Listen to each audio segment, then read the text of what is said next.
Quelle que soit sa taille ou son secteur d'activité, toute entreprise est exposée au cyber-risque. Mais sont-elles vraiment protégées contre les menaces grandissantes? 1. Quelles sont les menaces aujourd'hui? Aujourd'hui, les entreprises doivent faire face à de nombreuses menaces, qu'elles soient internes ou externes, telles que le hacktivisme, les organisations criminelles motivées par des gains financiers, l'hostilité entre États, l'obtention de capacités d'attaque, ou encore l'erreur et la malveillance interne. 2. Quels sont les enjeux cyber du moment? Les cyber-risques sont une préoccupation majeure des entreprises. Elles doivent faire face à différents enjeux. Le cloud et les technologies mobiles, les vecteurs de cyber-risques les plus préoccupants. Les problématiques et conséquences d'interruption de réseaux informatiques. Le risque d'image et de réputation pour l'entreprise.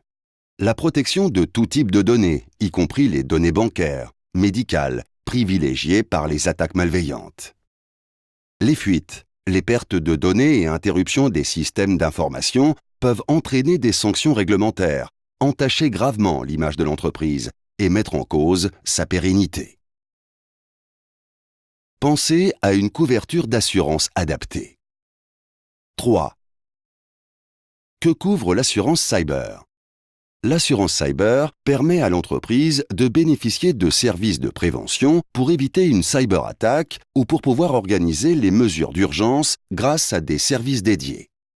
Une ligne d'urgence téléphonique, disponible 7 jours sur 7 et 24 heures sur 24, pour déclarer tout incident et organiser les mesures d'urgence. Une application mobile. Un scan de vulnérabilité réalisé par IBM et l'accès à des consultants internationaux. L'assurance cyber couvre la gestion de crise, en prenant en charge différents types de frais et en proposant un accompagnement permettant de faire face à toute situation de crise dans les meilleurs délais. Les frais de consultant informatique, juridique ou en relations publiques. Les frais de notification, les frais de monitoring et de surveillance, les frais de restauration des données ou encore les frais nécessaires à la résolution d'une cyber-extorsion.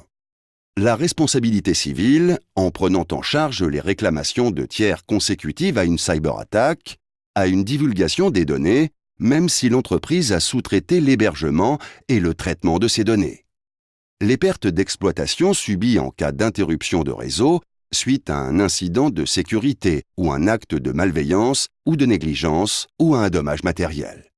Les enquêtes et sanctions administratives éventuelles, complexes lorsqu'elles concernent plusieurs pays, en prenant en charge les frais liés à l'accompagnement et la défense pendant la durée de l'enquête et les sanctions pécuniaires prononcées par les autorités.